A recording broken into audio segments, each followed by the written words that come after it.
when I see the work on my boats, especially when they're out here in Tellico Lake, it's awesome. I said, well, I had a hand in building that boat.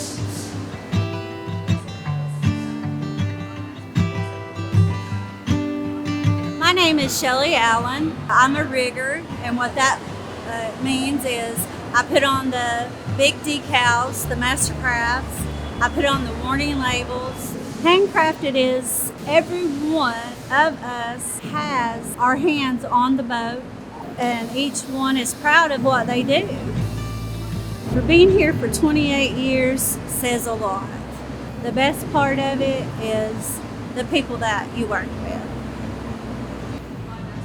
And knowing people's enjoying what I've had a part in doing, it makes me proud.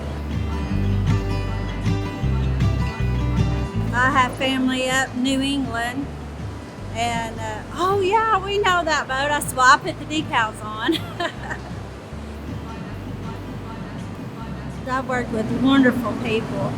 People, you know, they help each other. They show each other that they care and what they're doing, and help each other out.